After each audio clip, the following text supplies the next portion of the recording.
What's going on, Dolphins? It is your boy Dillon. I am back with you for another one. I got a couple things to talk to you about. I actually have a comment from my last video that I also want to address and discuss a little bit for everybody. I thought it was an interesting comment, so I'll get to that in a minute. First and foremost, so obviously we've, been talking a little bit and for quite some time about the whole Devontae Parker thing, whether he's going to get traded or not, so on and so forth. I've talked to you a little bit about how his agent, Jimmy Gould, has kind of been shit-talking a little bit about the team and the organization, the coaching staff, what have you, blah, blah, blah. Whatever. So, but the thing is it would be, even more difficult for us to trade him right now, considering the fact that, our wide receiver depth has taken a serious hit. But interestingly enough, it would appear, I've seen reports that the Raiders have traded Amari Cooper, who was also a first-round pick, a few picks above Parker, in that same draft, to the Cowboys for a first-round pick. Now, we were only saying that we wanted a third-round pick for Parker, but that's interesting, right? So we'll obviously have to keep an eye on that. It's interesting for a couple reasons. One, because of what his agent's been saying. Also, because of the reports that the Raiders are getting a first-round pick for Amari Cooper. Also, because of his injury history, he's on his fifth-year option. There's all kinds of stuff that goes into that. And, of course, the situation right now with our receivers. So getting into that, as I have mentioned, we had a rough game on Sunday, and we have a short week this week. And so, it looks like the reports, I've seen a couple different reports about Albert Wilson. One said that he had a hip injury. Another one said that he had a groin injury. It looks like he's definitely going to miss the Texans game, and it looks like it's possibly bad enough that he might need surgery and miss the entire rest of the season.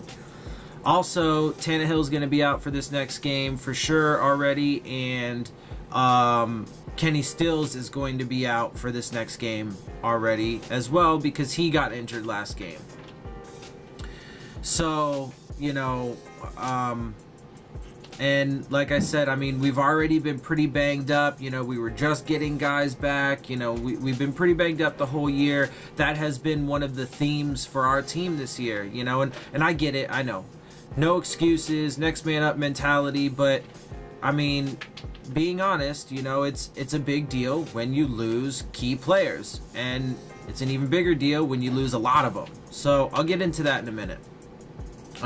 So anyway, it looks like we're definitely going to be going into this game a little short-handed, and it's on a short week, so if I'm being real, don't be surprised if there are more injuries on Thursday, because they don't have time to recuperate and, get themselves right and stuff like that, so we'll see how that goes. Alright, so let me go ahead and get into this comment because there's definitely things that I wanted to talk about, address. I've already talked a little bit about some of it, but let me go ahead. So David Lensheen left a comment, and here's what he had to say. He says, let's be honest with ourselves. Burke looks like a deer in headlights, and Gase doesn't know enough about defense to intervene with Burke. Tannenbaum has put us in a hole with depth and cap space. Not good. As far as Parker, look how this regime handled Pouncey and Landry. Point being, this management doesn't know how to reduce drama. We need to replace this regime, starting with Tannenbaum. So, there's a lot of interesting stuff in there. I don't really agree with very much of it. Some of it I do agree with, some of it I don't agree. So let me just go through with it. And he starts with, let's be honest with ourselves. I like being honest, but part of that honesty involves facts, data, information, verifiable things, right? So, but let's go through it. So Burke looks like a deer in headlights, and Gase doesn't know enough about defense to intervene with Burke. First of all, I don't think Burke's really the problem. And if you look at our defense as a whole, first and foremost, if you watch the tape, they've actually been pretty solid the entire year. They've been making good plays. If you look at the statistics, yes, we're not very high in yards per game. We're not very high in rushing yards or pass yards per game. Okay, so we give up a lot of yards. But the defense overall has been very bend, don't break. Now, if you look at the points per game, we've been about middle of the pack for the entire season thus far. Now, that's a little misleading because that also includes special team scores and defensive scores, which have happened. Okay? Also, too, it doesn't really, break up, which of those scores were touchdowns versus field goals, which to me, a bend don't break defense will allow a lot of yards and field goals, but it's stopping those touchdowns. Now, if you also look, we lead the league in interceptions. We're also towards the top of the league in turnovers and third down. I believe we're also, up in the top half in third down conversion rate on defense. But we're definitely leading the league in interceptions and in the top half in turnovers.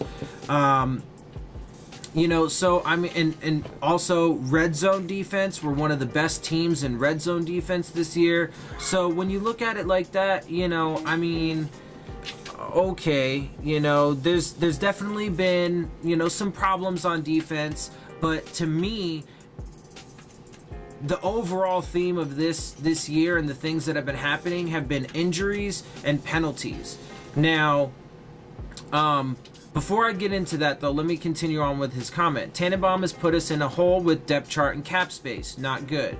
I would agree. First and foremost, Tannenbaum's only been around for a few years, so some of the stuff that, in regards to that, because he mentions Pouncey. Pouncey was here before Tannenbaum got here. Okay? Now, has he made moves that weren't so good? Sure. No GM's perfect, right? Or no vice president of football operations is perfect. Okay, yes, he's made, some bad moves, but he's also made some really good moves. I think in the past 3 years, the drafts have gotten a lot better. I think that when it comes to depth, yes, absolutely. We haven't had great depth. This year, we had great depth everywhere, across the board. Guess what happened? Injuries everywhere. They have been ravaging and decimating this team like a plague. Cap space, okay, but that's why they got rid of an Ndamukong Suh who had an exorbitant took an exorbitant amount of the cap space. That's why they let Pouncey go, who wanted, a high salary despite the fact that he's, been very injury prone the past few years, particularly with, big things. He's a center and he's had multiple hip surgeries, more than two, and that's a big deal, right? So there's things like that, right, that go into it.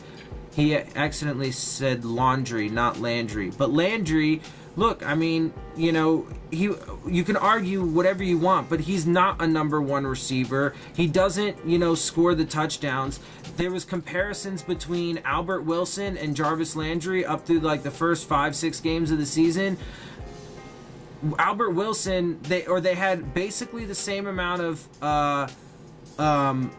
receiving yards.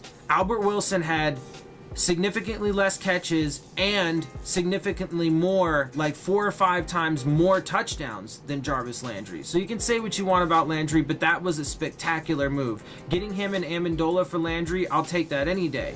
Getting Daniel Kilgore for Pouncey, I would have taken that any day. Our young defensive tackles over in Ndamukong Suh, absolutely. I totally agreed with those moves. So I'm not at all putting any of that on Tannenbaum or the front office. I don't think that is fair. If we're being honest, I don't think any of that is fair.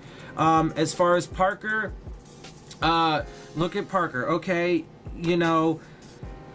that's a really tricky situation. I mean, the kid has been injured. Okay, so what are you going to do about that, right? You can't really blame injuries on anybody. It is, well, that's not entirely true. You can blame some injuries like William Hayes' injury, which I'll get into in a minute, but you can blame that on the NFL and their stupid ass rule. So you can blame, but most of the time injuries just happen, right? It's just part of the game, so you can't really blame that on anybody. Now, what do you want them to do with Parker? He hasn't, I loved him, I wanted him in the draft, but what are you going to do? He's been hurt basically his entire career, and he's underperformed, frankly. At best he's performed as a wide receiver too, and not the one. And even in recent history, he's had more interceptions, when thrown to him than,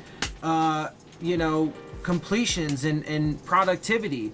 He's a go up and get it receiver. He's supposed to attack the ball. There have been several interceptions that have gone in his direction that he could have prevented, including not this last game, but the game before that, I think. Anyway, so, what are you supposed to do with that?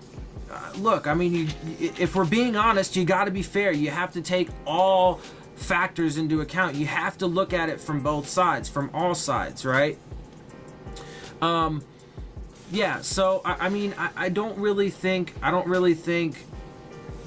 a lot of that is fair, to be honest. If I'm being honest, I think it was a good comment. I like people presenting their opinions. We don't always have to agree, but I personally don't necessarily agree with all of that. I think that we did have depth and cap space issues, but they've made efforts to relieve that and to change that and to not have that be the way that we go about business, not just making the big splashy moves that cost a lot of money, so that way we can actually provide ourselves with depth by spreading that money around, right? And like I said, I think the past 3 drafts have been far better than in recent history, right, prior to that. So let me go ahead real quick and get into the theme of this year, because when it comes down to it, the theme of this year has been injuries and penalties. Now, let's start with injuries.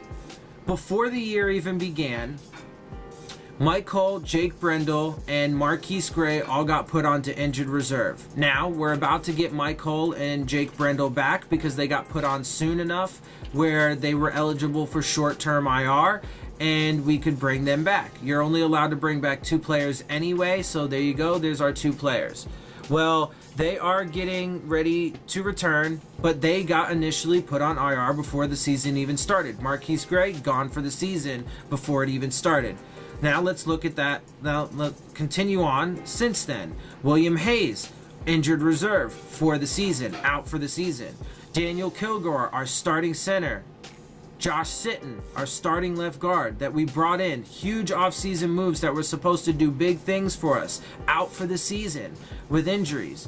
Albert Wilson potentially now out for the season for the rest of the season because of an injury that he's had. So that's just a handful of guys. So you have, let's see, Mike Hall, Jake Brendel, Marquise Gray, Josh Sitton, Daniel Kilgore, possibly Albert Wilson, right? So you have at least 6 guys there on injured reserve, at least 6, right? Then you go in and you start talking about all the other injuries that have happened, right? So Charles, especially along our defensive line, Charles Harris is injured right now. Cam Wake's had some stuff going on, but he's back. Jonathan Wooders in concussion protocol. Let's see. Well, I already said William Hayes. Bobby McCain, was out. Our receivers are getting banged up. Kenny Stills and Albert Wilson are out now, right? Tannehill's been out. So we've had tons of injuries across our entire roster, and it's been eating through our depth. And that's why, especially like in last game, we did let up some big plays because, it's rough. And then, okay, so then you get past the injuries. Now let's look at the penalties. There have been a bunch that were self-inflicted, that were legit penalties. I even said it, last game there were some penalties that were definitely our fault that they can't be making, the rookies and stuff can't be making, whatever. But that needs to get cleaned up. So there's no excuse for that. There's just no excuse for that, right? But there have been a lot of penalties that have just been absolute bullshit. And not just us. Again, I'll be fair, not just us. It happens in all kinds of games. Clay Matthews, I think the first 3 games, of the season, he got, you know, called for stupid roughing the passer penalties. There was, in fact, in this last game, there was a roughing the passer penalty on the Lions I didn't agree with, right? So I'm super fair about that. Super fair about that. But we've had a lot of penalties, particularly in the Patriots game, in the Raiders game, in the Bengals game. There have been a lot of penalties that have just been absolute shit, terrible bullshit calls. So, you know, when you look at the totality of the season and how it has gone so far, it's been predominantly, you know, because of injuries and penalties as to why we are where we are. Now we're still at 4-3. You know, the season's definitely not over, but man, I have to admit it is going to be tough from here. I mean, we need, if we could get healthy, for the love of Christ. And man, I hope Albert Wilson is not going to be out for the rest of the season. That is a huge loss. We've already taken too many super massive, you know, critical, I mean, all of those players are huge. You know, even Mike Hull and Jake Brendel. You know, Mike Hull's a backup linebacker and a special teams guy, but that was a big loss for us, you know, because he was huge on special teams, and he was all right when he came in for spot duty or as rotational in the linebacking core. You know, Jake Brendel's a center. You know, we lose our center, Daniel Kilgore, and then have to, you know, promote guys and find replacements and stuff like that because you know, he was already on injured reserve. Then we put another one on injured reserve. Then what do you do, right? Now that completely messes everything up on your offensive line. So, you know, anyway, I think that's enough of a rant for all of that. I think you guys kind of get the idea. And, you know, I'm not trying to, you know, like make excuses or anything, but if we're being honest and if we're being real about the way that the season is, you know, and look, I never expected us to go, you know, the entire season without injuries. But theoretically speaking, you know, hypothetically speaking rather, you know, if we didn't lose anybody, I guarantee right now, I mean, if we had Tannehill and then if we had that full offensive line with Sitton and Kilgore, if everybody was healthy, you know, Gore got a little banged up last game, you know, Jerome Baker got banged up a little bit last game. You know, people are getting hurt, man. So if we didn't have, you know, if we had all of those players, you know, I think our offense would be performing a lot better, you know, more to the standards of, like, you know, the Kansas City Chiefs, because we have the weapons, we have the ability, we have a good play caller, you know, and so it's, I get it's frustrating, but, you know, I mean, you got to look at it from the proper perspective. You got to make sure that you have all of the context, the available data and information, and you got to, you know, be logical and reasonable in your application of all of that data to come out with, you know, the legit reasons why. Now, there's always obviously two things that we just don't know. You know, there's stuff that the team knows that we don't. You know, there is an element, a factor of mystery, right? So there's always going to be some data you don't have.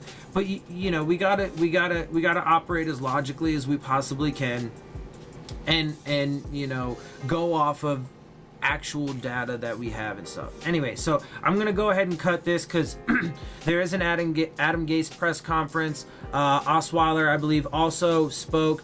So I've got those for you, you know, at the end of the video. I'm gonna go ahead and send you off to that. But if you like my video, guys, make sure you hit the subscribe button. Make sure you hit the like button, share it with your friends, family, post it on Facebook, Twitter, all over the internet. Spread it out there, get it out there. You know, if you want alerts, make sure you hit the little bell. That'll give you the alerts on my videos. And then, of course, as always, make sure you leave your questions, comments, and concerns in the comment section. You know, if you got questions for me, I will answer them in my videos. If you got comments and if you have things that, you know, I feel like should be talked about, you know, and to address, you know, as well, they don't necessarily just have to be questions. I will throw those into the video as well. As you see, I love interacting with you guys. It's a lot of fun. And like I said, just because I may disagree with you a little bit, that's fine. I'm perfectly okay with that. You know, I want you guys to give me your opinions, and then we can discuss it, right? That's how it goes. So make sure you guys do all that. Also, follow me on Twitter. It's at Dillon Tartaro, DILLON TARTARO. It's also on my end screen, so make sure you check that out if you didn't get the spelling or if you need to know how to spell it. But follow me on Twitter as well. And with that, guys, I am out. I will see y'all soon. Enjoy the interviews. Fins up.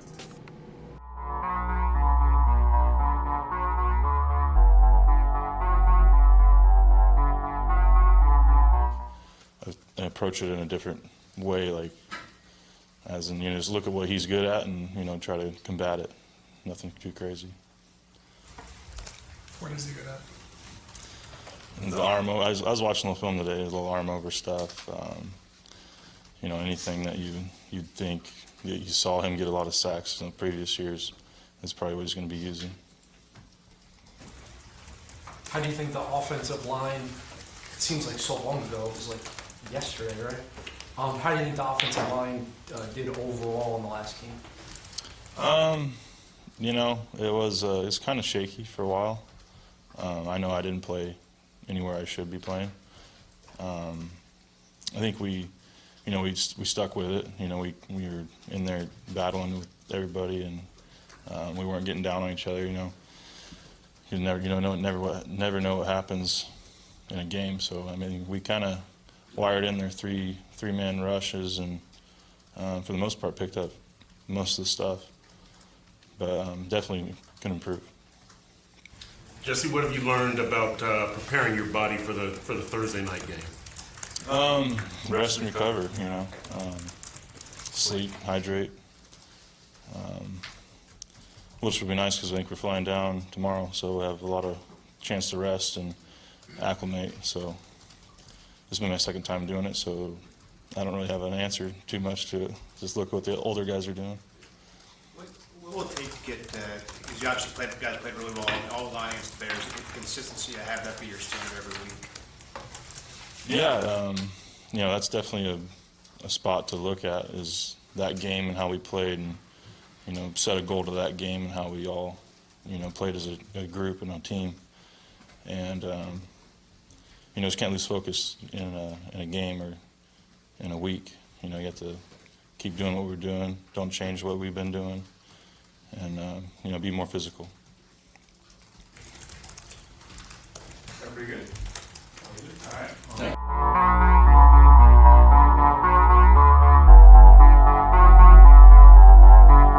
There were times when he's just running right on the border. He's just running back and forth, and you want to jump up and bite, and sometimes people do, and that's when he just dunks the ball right over your head, makes a good throw. So, you know, you just got to be real disciplined in coverage, but also at the same time contain him in the pocket with the D-line, and in the back end just cover your man for as long as you have to. Will you talk to him before or after the game? I never got a chance to. Was he the best quarterback you ever faced in college? Yeah, I would say so, yes, sir. You guys got a little rivalry going, I guess, dating back to college, huh? Can you say it again?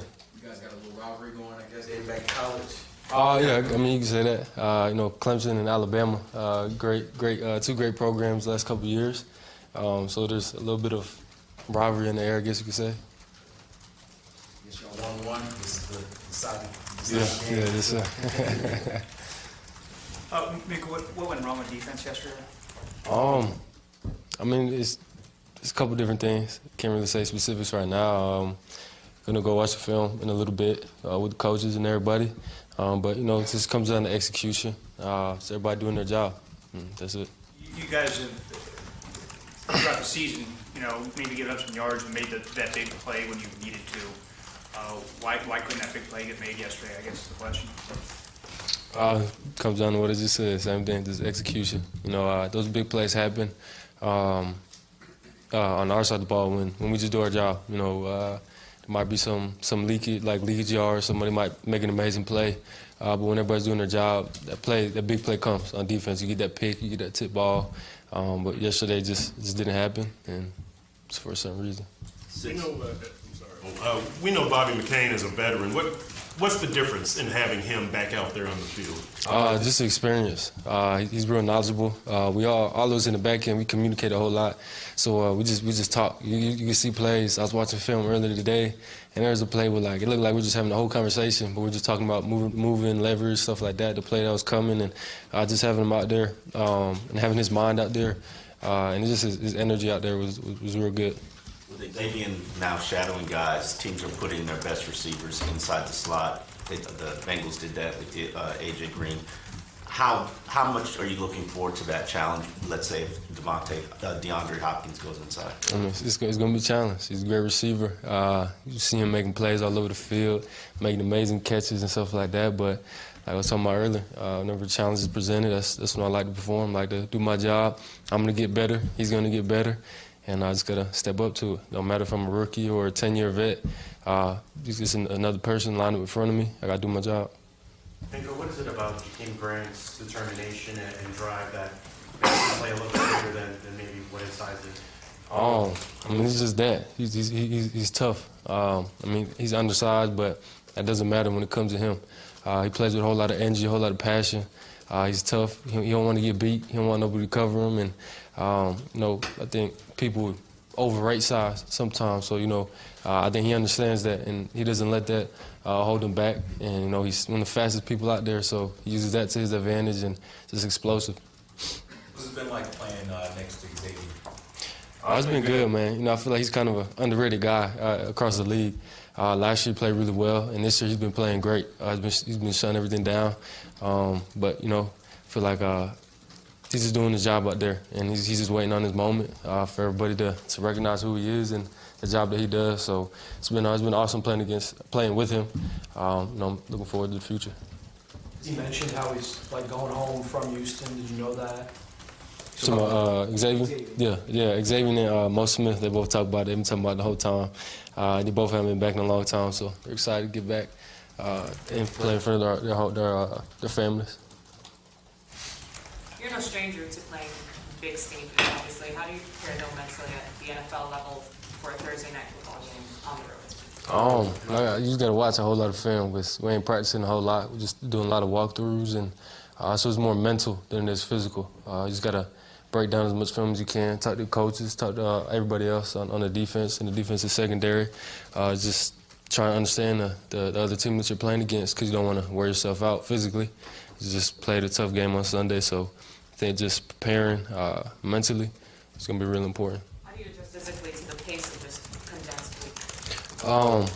You just got to take care of your body as much as you can. Yesterday, hot tub, cold tub. Today, same thing. Stretch, loosen up, massage.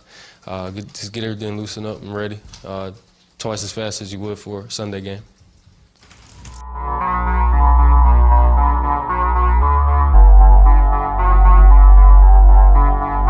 What have you guys determined went wrong with the run defense yesterday? I can't speak on exactly what happened. It's more of an in-house thing, but, we just got to tighten up all around, everybody in their gaps, make sure that we're sound, playing our technique and not trying to do too much, not trying to make too many plays. We had a good opportunity on the forced fumble.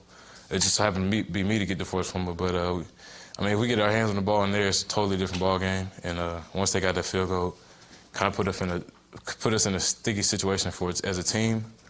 But we just got to play better. That's all there is to it. How would you assess how you played last week and in general? I've gotten better over the season. Early on, I was trying to do too much, making young mistakes. Now I think I'm playing more sound, more in my technique. It's only going to get better from here. I can guarantee that. What's it like to have such a short turnaround to go, Sunday, Thursday? We're at different positions. We're banged up, but it's all about getting your body right. It was hard going in today all sore, trying to get a massage before I came to practice. Got a haircut, just made myself feel good. But it's the little things. Like I said, we took a loss yesterday, and I got a haircut today to feel good. But trying to get my body rubbed out so I can be ready to go Thursday. What do you feel you've gained in terms of knowledge about the game in the last 7 games? I learned how to play the game in the NFL. You know, it's a whole bunch of speculation to talk about me being this, that, and the third, but, you know, I got a good role model in our linebacker room with Kiko Alonso. He's teaching me how to play the game at the linebacker position. He's having a Pro Bowl-worthy year so far, and I'm just learning from him. Running to the ball, getting hands on the ball, making plays, you know, just trying to be in the right position and help other guys on defense. Everybody around me get better. Thank you.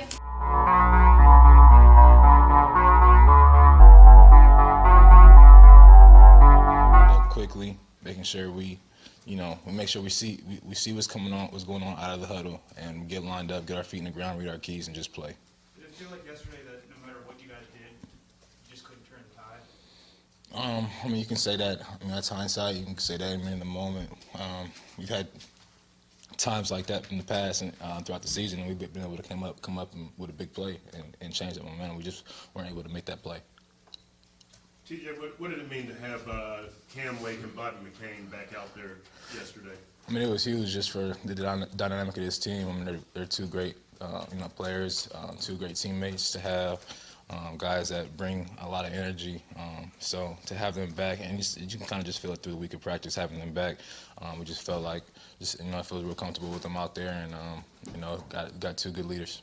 What's unique about Deshaun Watson? He can do a whole lot. He can run, he can pass, he brings a lot of energy to that team. So I mean, he's been fun to watch. In the short time in the league so far. So definitely got to watch tape on him, study as much as we can, and the biggest thing for us is just going to be executing the things that we need to do. TJ, you know that playing at home is generally better than playing on the road, and traveling on for a Thursday night game is even tougher, I assume. Is there anything good about traveling to a Thursday night game, and can you remember in your experience having success as the away team on Thursday night? I've definitely won away games. Actually, it was against Houston. I'm not sure if it was a Thursday night game or not, but I think that anytime that you're away, you got to go up with a pack mentality, us against everybody. All the outside noise is kind of quiet, and you got to find your momentum and your juices from within the squad. So we just got to make sure we come up and go out, like I said, bring our own energy, pack our own energy, and make sure we mentally prepare all week. I think that would be all right. TJ, what's sort of been your interaction with Brock and what's your thoughts on him as a teammate as well? Say that again? What are your interactions with Brock and what are your thoughts on him as a teammate? I mean, he's been confident since he's got in there. He's been confident. He's brought a spark. That's all you can ask from a guy in that situation. When you got a quarterback who played like he did last week or yesterday, we didn't have his back the way that we should have. But everybody's got to improve. But he's been confident. He's came out there with a swagger about him, and he's been good. He can't really ask for much more as to what he's been doing since he's been in and filling in, and not having a drop off or anything like that, and facing one of the top defenses in the league and be able to respond the way he did and come back last week or yesterday and play the way he did. So he's been good, brought a spark, had a swagger about him and confidence. You guys get to go against Leonte Crew and Isaiah Ford most of the time in practice on the looks team. What have you seen from them that shows you that they are ready to contribute? Say again? You guys have been practicing against Leonte Crew and Isaiah Ford on the looks team. What have you seen from them that has you convinced that they're ready to contribute? I mean, they compete, every day in practice. They compete. Carew is a guy who's been active before. He's seen game day caught balls. They're going. I know one thing about those guys is that they're going to compete and they're going to listen. They're going to do whatever they're asked to do. TJ, you guys have 11 sacks right now. I guess the pass rush has helped you get the interceptions that lead the league, but what have you thought about the pass rush overall? And how effective has it been? What needs to improve, do you think? I mean, yeah, like rushing coverage all works together. So we're all working together. I can't pinpoint one thing over the other. When we cover the guys and have them covered, and make the quarterback, hold the ball a little bit. They usually get to the quarterback and vice versa. So I think that the turnovers that we have and the sacks we have are both, kind of feed off of each other. TJ, we've heard Jakeem Grant has earned a nickname with you guys as the Beast. Mm-hmm. What is it? The Bully. The Bully, excuse me, the Bully. What has it made him so difficult for you guys to kind of defend, and what makes him so tough? I mean, he's just full of heart. He's a guy that's gonna go out there.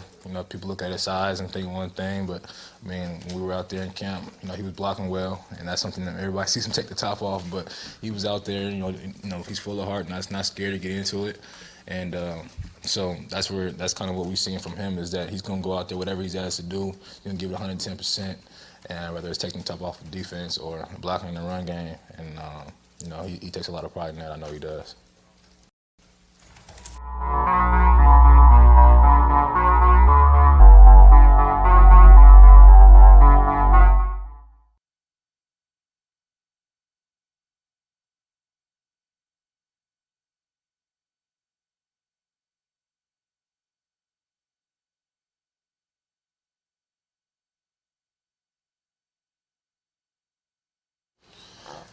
I just watched a little film this morning, and I watched the Jaguars. I see he like to push off a lot too, so he like to get physical. So they're gonna be part of his game, and he can make some hell of a catches. You match his physicality? Oh yeah, I'm a physical coach, man. It come with it, man. So for you, it's a homecoming kind of thing. But what's the challenge of traveling for a Thursday night game? Is that harder than traveling for a Sunday night game or a Sunday game? No, we expect it's gonna be a quick turnaround. So it's part of the NFL, man. We just gotta, when we put our pads on, we gotta play. Do you? Some guys have the mindset of, okay, we like playing a game without the practice. Where's your thought process on and then getting the break afterwards? Where's your thought process on the Thursday night games? Man, I'm not really focused on after the game. I'm trying to win the game right now. It's Thursday night. We're going back to my hometown, and it's the next game. It's an important game, so that's my main focus right now. We're trying to get a dub. The offense is going to be without Kenny Stills and Albert Wilson.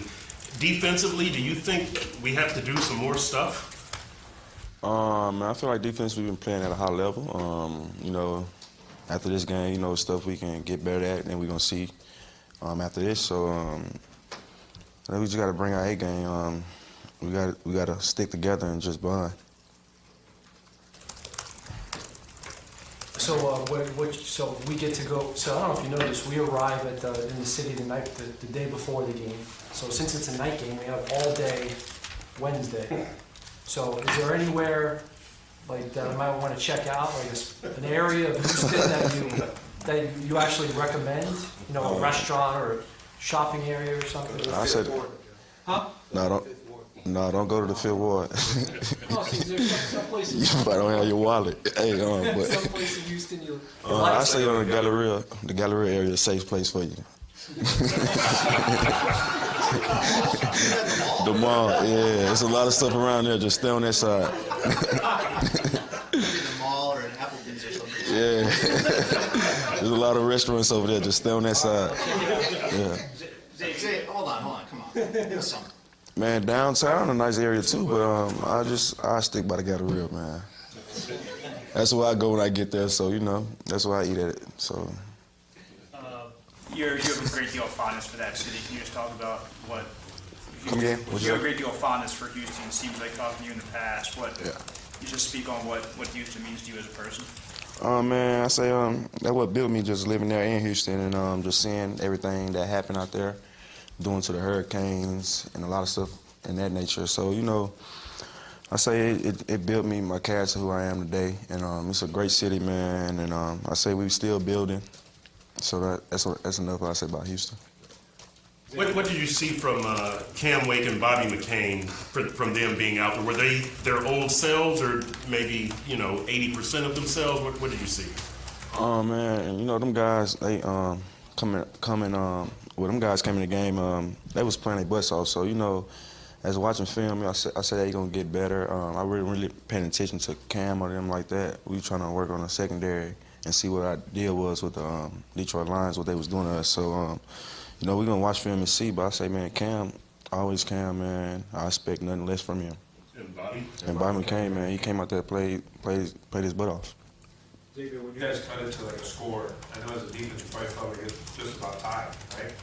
Were you surprised when, you know, those turnovers that you've been getting or those game-breaking plays that you guys have been doing on defense didn't come this week? Yeah, man, that's what I was go to the sideline. That's what I was trying to get the guys in the back, and I'm like, man, we want to consider ourselves as the best secondary. We got to make plays when they come. So, you know, I had the opportunity to make a play, trying to undercut a play.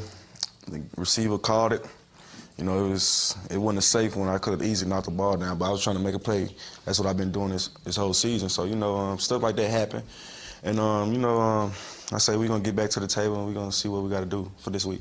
If Devontae Parker asked you for advice, like, hey, because you've gone against him in practice so many times. Yeah. Like, we're all assuming he's playing Thursday. So if he asked you for advice, what would you say? Man, Devontae, I say he ready, man. You know, he a big receiver, fast receiver. He got good hands, and, you know, he a good deep threat for us, too. So, you know, I say he'll bring attention to the cornerbacks, whatever they will try to do to him. But I say he ready. Very good. All right.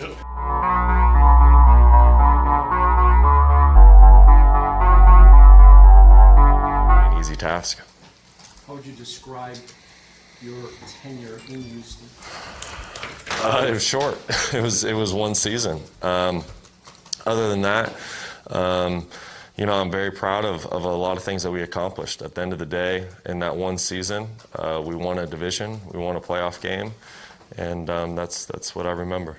In what ways have your mechanics changed or improved between the middle of the 2016 season and the middle of the 2018 season? Yeah, I think just overall my footwork and my mechanics have gotten a lot better because it's something that we've stressed. And when I say we, it's this coaching staff as well as myself. And it really even goes back to when I went to Cleveland. I was with a coach there by the name of David Lee, coached here in Miami for a few years. But he was the quarterback coach in Cleveland, and you know, he's a stickler on fundamentals, and I'm very appreciative for the time I had with him because he got me going on them again. And then when I came here to Miami this year, it was one of the reasons why I wanted to come here and play for this coaching staff because I knew fundamentals was very important to not only Coach Gase, but Coach Loggins and Coach Hardegree, and it's something that we stress daily. We do the same routine every single day in practice to make sure that our fundamentals do stay sharp. Brock, this offense is missing two big weapons, at least for this week, in Kenny and Albert. How do you recover from that? How do you make up for that? Next man up. You know, those guys will certainly be missed because they're very talented players. They're great teammates, and they're great leaders. So we will surely miss them. However, Coach Gase has stressed it since week one of this football season. Injuries are going to take place, and it's all about the next man up approach. And whoever that guy is who's going to step into that role, he's expected to play as though he is that starter. He's expected to play at that level, and I don't doubt for a second that our guys will. But you do lose some big play capability. Do you need more extended drives now from that standpoint? You know, I'm going to leave the schematics to Coach Gase and Coach Loggins. You know, they're brilliant when it comes to putting game plans together. My job is to try to execute the plays that they call to the best of my ability, work through my progression. And so I can't really tell you how they're going to adjust the game plan, but whatever they do, we'll be ready for it, and we're going to go execute it. I was curious, I guess, when you left Denver to go to Houston, when you played the Broncos next year, what did you sort of learn from that, and how can you take that for this game? Yeah, boy, that was a while ago. That was quite a few football games ago. But just, you know, initially drawing back on that experience, and it's really how I treated that Denver game when I went back. You really do need to treat it just like it's a normal football game. Because at the end of the day, that's what it is. You know, obviously, I think there's going to be a lot of outside noise trying to make a situation bigger than what it really is. But at the end of the day, like I said, you know, our one season, or I should say my one season I had in Houston, I look at it as a successful season. We won our division, and like I said, we won a playoff game. There's a lot of other teams in the National Football League that didn't do that. And at the end of the day, business decisions are made in this business, and that's what took place. And, you know, there's no hard feelings, there's no ill will. And at the end of the day, my mind's focused on just, you know, playing a good football game Thursday and doing whatever this football team needs me to do to help them get a win.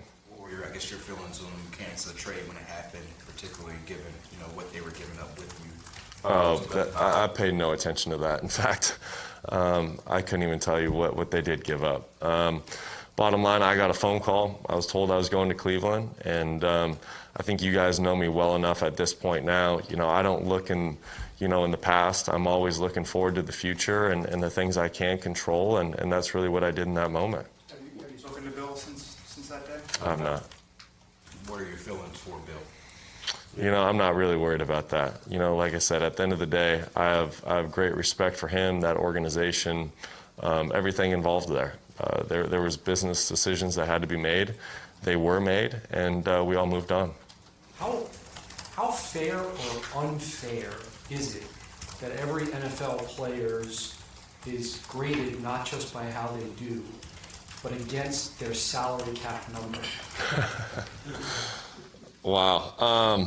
You know, I think that question's above my pay grade. I would just say, hey, life's unfair. You know what I mean? And at the end of the day, it's all about, you know, focusing on things you can control. And so as far as whatever your you know, money is against the cap or isn't against the cap and how well you're playing, I mean, that's all just, you know, letters on paper. At the end of the day, as players, we're focused on, you know, being great teammates, coming together, trying to find ways to win, having some fun along the way, and that's where our focus is.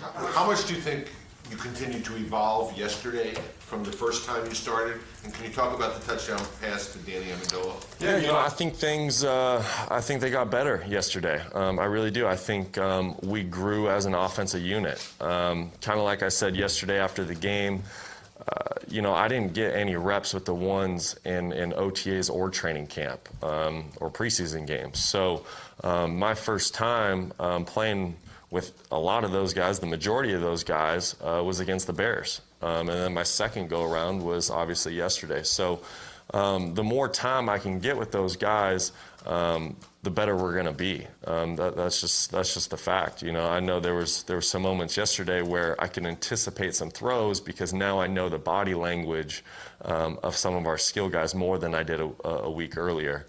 As far as the play to Danny goes, it was something, we had a situation we were calling kind of a man zone play. You know, Detroit came out in man, and Danny was actually on the backside of that read. I was able to get outside the pocket, and, you know, Danny just did a tremendous job. It's something we talk about all the time in our skill position meetings is our scramble drill. And that's really what that was, and he did exactly what he was supposed to do. He got to the right spot, and it was truly just an effort play. You know, he played, as Coach Gase is always telling us to do, play to the end of the play to the whistle, and that's what Danny did. He took off, made a heck of a catch, and made a huge play for this football team when we really needed one. Following up on Joe's question, when you've come in as a rookie and you had that first contract, you signed a big free agent deal, and I can ask players across all sports, when they sign a big free agent deal, whether it's a big cap number, big salary, you feel that added pressure to perform up to that number? I wouldn't say there's pressure. There's no pressure. But at the end of the day, you want to live up to the hopes that the organization has for you, if that makes sense.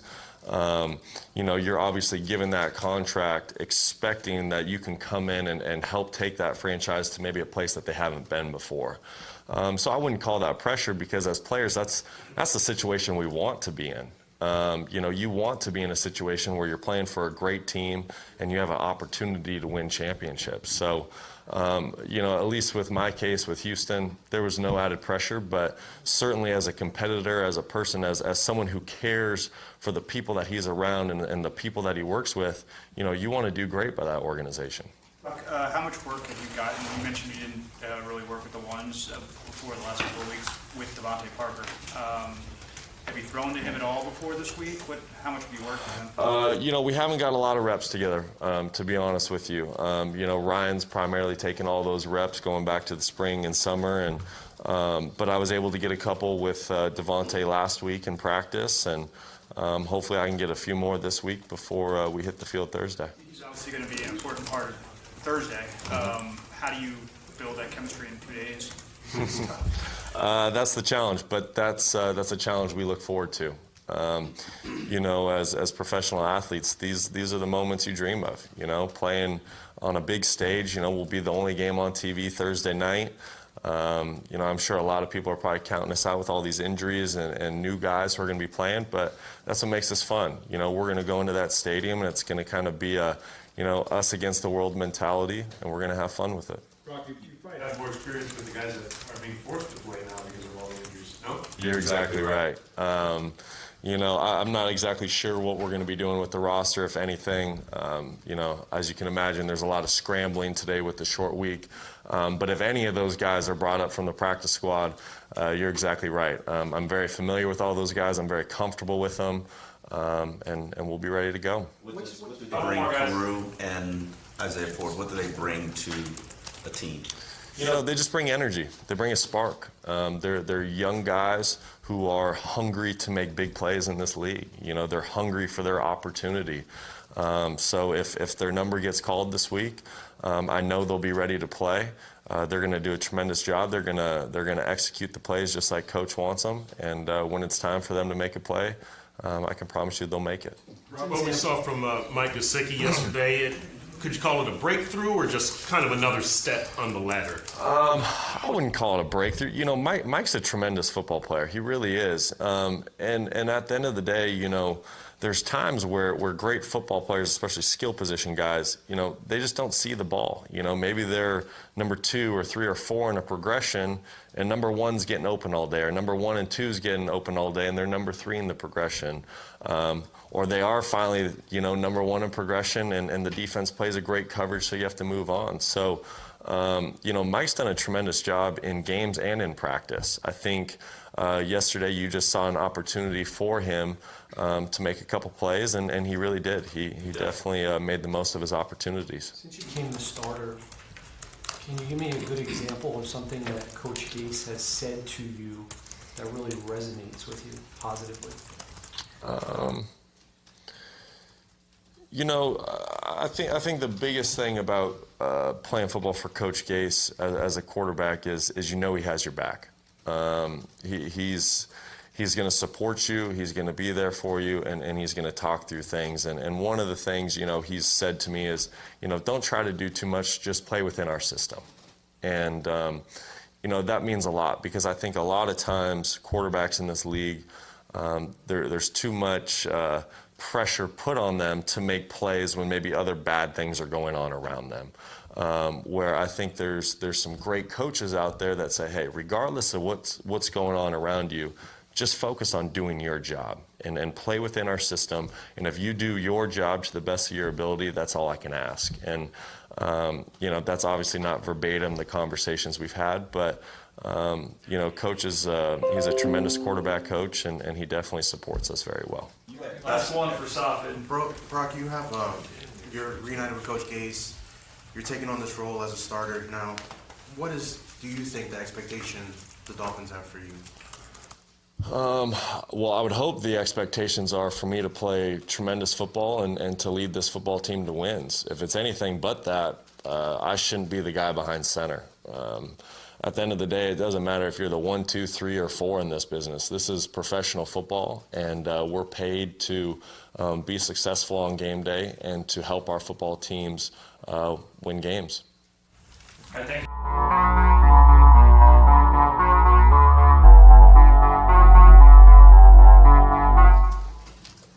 Is there a concern that it's beyond this year? I have not been told that, so I don't think so. What were your thoughts, I guess, yesterday when you heard Devontae's agent, his comments towards you? Nothing. I mean, I'm working on the next game. Something that doesn't really bother me, doesn't concern me. I mean, we're going to do what we have to do for that game, and every week changes. Can you clarify, Adam? Devontae, you said yesterday he wasn't completely healthy. Well, I mean, when we go through practice, there's certain things that we ask guys to do and to make sure guys are all right. And the week before, we put him out there. He didn't play many plays. So, I mean, it just came down to how good we felt about everything, who we wanted up on special teams. I mean, I was kicking myself the week before because I didn't have Balaj up. Because I'm pretty sure on that goal line situation, it would have been nice to give, our 6'2", 240-pound rookie halfback the ball in that situation. With the Devontae situation, will that affect his place on the roster going forward? I mean, we don't have any more receivers, so I'm pretty sure he's going to play. What I was getting at, but yeah. Do you think he can play well? Yeah. If so, why? Yeah. What's your confidence? Well, I've seen him do it before. I mean, it's just those other 4 guys were playing good.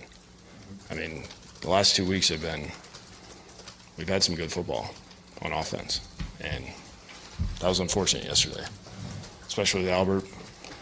We saw him at halftime when he was leaving, and he's like, "Man, I was one step away from taking it to the house." I'm like, "Yeah, I wish you would have, because you wouldn't be in the position we're in right now." It seems like he's been one step away from taking it to the house every time he's touched the ball. Pretty much. Not, Yeah. I mean, just for kind of a final thought or statement on that, I'm curious if that one hurts you because it seemed like that had fit exactly like you'd intended. Well, I think anytime any of our guys get hurt, it stings, especially when guys have a grasp of what we're doing and they fit into what we want and they're executing it the right way. And those guys were really enjoying. That group was really playing well together. Those 4 guys, they were all playing off each other.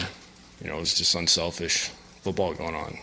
Nobody cared who was getting the ball. It was all about how we get in the end zone. So, to lose both those guys in the same game it's just hard. That one's hard because you're trying to figure out what's next. How do we replace that? Where do we go? How are we going to move things around? Can you tell us about Kenny's situation? I don't know. It's going to be this game, and I mean we'll figure it out after that. But I mean he's got a groin. I mean we talked about it today. We just got to kind of see how he handles everything, how his body reacts to kind of the treatment and stuff like that. Yeah, he's out this week. Did you have to sit down with Devontae or anything this week after things happen? And we got a protocol that we go through as far as when we tell guys they're inactives. I mean, it's just what we do. Did he react differently than maybe normal? And nothing like that got back to me. How would you describe your relationship with him at this point? It's fine. I saw him this morning. I mean, just talked a little bit, and that was it. Do you have any other significant concerns coming out of the game, injury-wise? There were guys that got banged up and might have come back in. No, I think Mike was a little better than I thought he'd be.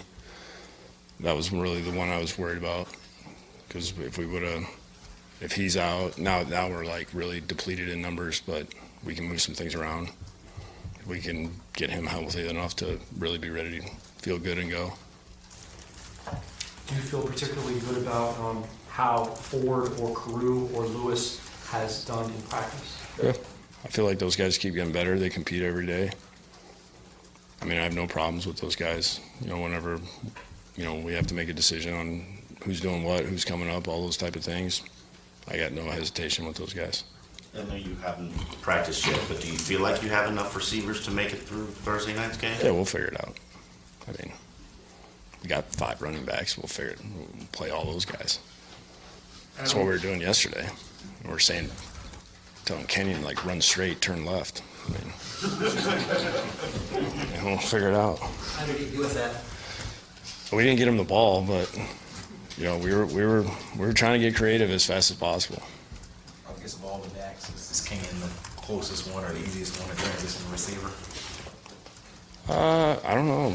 He might be. Maybe Balaj can do a lot of stuff because he was staying after with Luke every day throwing, and they were running routes. And those guys always talk about some of the routes that they actually got him to do, and he does well. So that whole group's talented. You know, they all have different skill sets. So it's be interesting to see how we do it this Thursday. So Brock on the injury report. It is him this week, right? It is Brock. Yeah. And how bad a shape is he in? Oh, he's all right. He'll be all right. Kind of get banged up every once in a while. It's kind of a unique situation, Brock returning to a place where he played and did not have a lot of success, faced a ton of criticism. What have you said to him? What will you say to him? What kind of approach do you want him to mentally take into this particular game? Just focus on this game, just like us. He's not going to worry about anything that's happened in the past. It's over. You know, I think he's in a good place being here. He's doing a good job. He's played well the last 2 weeks. You know, we won one game. He played well enough for us to win the last one. You know, we didn't come through in the other phases. And, I mean, the past is the past. I mean, all of us have been on different teams and, you know, help us win this game. Adam, have you reached out maybe some of your mentors regarding just how snake-bitten this team has been with the injuries and what they may have occurred? I mean, this is not the first time that I've personally been through this in different places, and every coach in the league has gone through where guys are going down, and you got to figure out a way to make it work and move some things around and put guys in the right position. I mean, that's the whole job is whoever's healthy, you get those guys ready, and you have to have that next man up mentality. Are you going to be able to replace Albert Wilson tomorrow? Probably not. You're going to have to try to figure out a way to spread the ball out to where different guys kind of replace certain aspects of the game. With this defensive line that I shouldn't say defensive line, but when somebody puts up 248 rushing yards on you, obviously you got to go to the film. What did the film show you? That we didn't play well as a group. It was bad.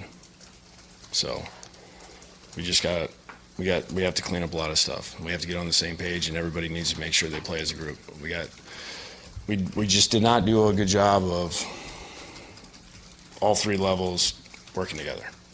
And it's unfortunate because I thought we had an opportunity to do something at home, you know, win a game to where we could put ourselves in a really good position. We didn't take advantage of it. They gutted us on defense. There was too many big holes. We didn't play well as a group. That's what happens. You have time this week to make lineup changes if that's something you consider? It's not about lineup changes. It's about everybody being on the same page, doing the right stuff to make sure that we have a chance to stop the run. And what did you see from Gesicki Sunday? I thought there was some good stuff there, you know, before he went out.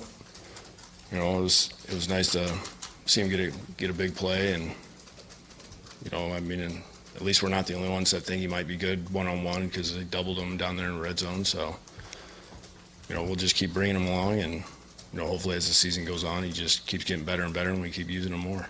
And Weller toward the bottom of the league with 11 sacks. Are you and Matt puzzled at all why there hasn't been more of a consistent pass rush with accomplished pass rushers on? I mean, where are we at in pass disruption? Oh, and passing yard. Yeah, I mean, where's our pass disruption as far as hits and pressures and sacks and stuff like that? Like, that's what I care about. Like, sacks are irrelevant. Like, if you're causing pressure on the quarterback and he's getting rid of the ball faster, that's what we care about. Like, we don't care about sacks. Well, it's not good enough because we want to be up in the top 5, and we haven't done that. So, you know, getting Cam back, another game under his belt, that'll kind of help us. You know, we just got to keep figuring out a way to free a couple guys, you know, probably early just because they're keying on those defensive ends. And, you know, I think every game that Branch plays, he'll keep getting stronger and keep coming. So we're kind of in that middle of the season where, you know, everybody's banged up, and we got to push through it. With injuries piling up and inconsistent play, as you said, nearing the midpoint of the season, what gives you reason for optimism for the rest of the season? Because we're 4-3 right now, and we're going to get better. I mean, they're not going to cancel the season. No. Like, we're going to keep playing. Why the arrows point up there? Because that's how we think. I mean, I know you guys want to just, like, fold up shop and go home, but that's not what we're going to do. We're going to grind it out, and we're going to figure out a way to get wins. Coach, how do you feel about Ryan's progression in his recovery right now? I think he's in a good spot. this being a short week, it would have been tough. We're probably going to be able to start doing some things with him throwing and kind of seeing how that feels. And, once we get through this game, then we'll have a better idea once we head into the weekend as far as where he is, how much further along he has, or if he feels good. So it's really going to take, the duration of this week, and we'll probably have a better idea by the weekend. So you say he'll throw this week, is that right? I think so at some point. I don't know if it's going to be like an NFL football, but go grab one of our kids' Nerf balls or something and start with there. Okay. All right, guys, I hope you enjoyed the interviews. I hope you enjoyed the show. And as always, if you did, please hit the subscribe button, share it with your friends, post on Facebook, whatever. Hit the like button, and definitely leave me some comments, questions, concerns, anything you'd like to see or hear in the videos, stuff like that. So definitely let me know. And of course, the most important thing is subscribe. So with that said, I'll see you guys soon, and fins up.